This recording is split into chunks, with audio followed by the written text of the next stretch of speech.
Alright, Dragon Ball Z fans. Now, this is a video that I've been meaning to do for quite some time, and if you didn't know already, Vegeta, the Prince of All Saiyans, is my favorite character from the franchise, and I'm pretty sure a lot of fans can say the same. Now, with the epicness of Dragon Ball Super Episode 122, where Vegeta squared off against Jiren and lost, but put up one hell of a fight anyway, and based off spoilers for upcoming episodes, we haven't seen the last of Vegeta. I'm not going to say what happens because, well, the episode titles say a lot. That's all I'm saying. Now, when it comes to Vegeta, I just wanted to talk about one of my personal favorite moments of Vegeta in the anime, because the scene I'm about to talk about is actually a filler scene in only the anime itself, of course. So, I mean, non-canon filler, whatever you call it. But in any case, to me, this was definitely one of the best Vegeta moments. It happened during the Frieza saga.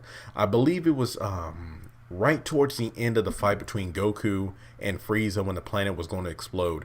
It was actually an episode that focused more on the heroes that returned to Namek, from Namek to Earth via the Namekian Dragon Balls.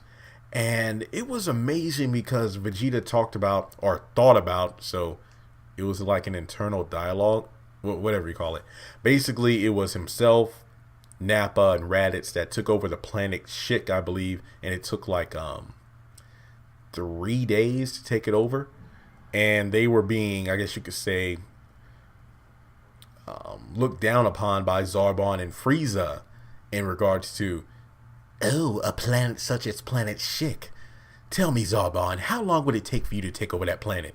Oh, I'd imagine 1 full day would be enough, Lord Frieza. And it's awfully small. And they just laughed at Vegeta and his comrades because literally, after taking control of the planet, those three were under the assumption that Frieza was going to reward them heavily for, doing a task like that in 3 days.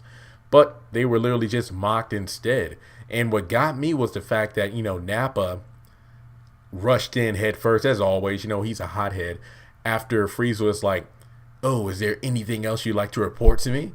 And they literally, again, just scoffed at the fact that those three took 3 days for that one task. And when Nappa rushed in, Vegeta was the first one to say, hey, calm down, stop what you're doing. Because when Nappa stood up, it's like, hey, is that all you're going to say to us? Sorry, my voice doesn't sound anything like the characters. I'm not a voice actor. But Zarbon and Dodora kind of stepped up like, hey, we're going to keep this guy in check if he's going to talk to Lord Frieza like that. And then when Vegeta apologized for Nappa, and then he's like, okay, let's get out of here. That's when I believe Zarbon was the one to say, what more could you expect from a monkey? And and I believe in the Japanese version, he even said monkey scum. And Vegeta, cringed at this and turned around like he was about to jump in. But then he just regained his composure and walked out of the building along with Raditz and Nappa. And to me, that was just one of my favorite moments because of the build-up that was Vegeta's revenge when he got to Namek. And literally being the one to kill Dodoria. True, he got beaten up by Zarbon, but in the rematch, he killed him.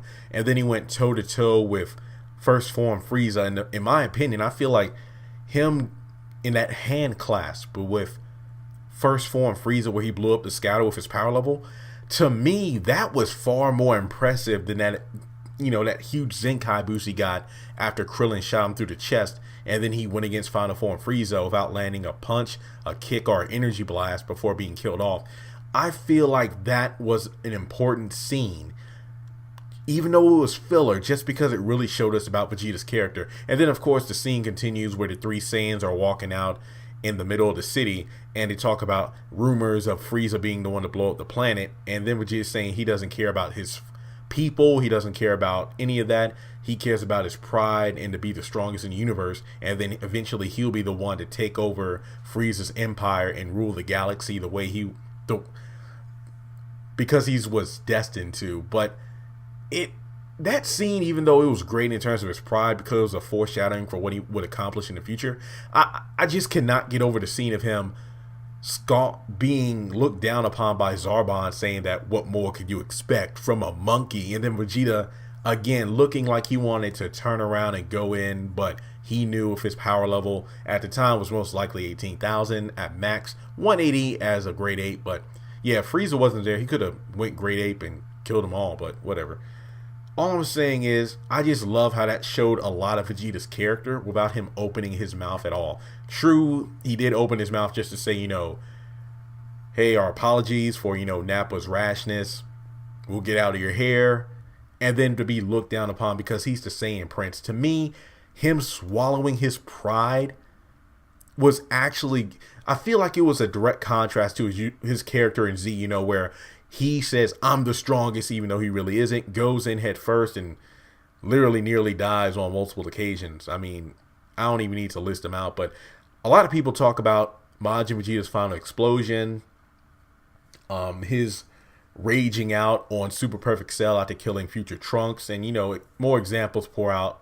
But to me personally, the conquest of Planet Shik and Vegeta using a cool head for once was actually one of my favorite scenes in the entire anime of the Saiyan Prince. And then the icing on the cake is when we eventually get to the Namek Saga, where he gets revenge on those who look down on him. So to me, that was one of my favorite Vegeta moments in the entire franchise. So with that being said, let me know some of your favorite Vegeta moments from Dragon Ball Z, the movies, Dragon Ball GT, and Dragon Ball Super. So with that being said, please subscribe if you like this video. I love talking with fellow Dragon Ball addicts like myself. If you ever want to live stream, be sure to leave your information in the comment section below, or just private message me on the channel. I'd love to chat with you sometime.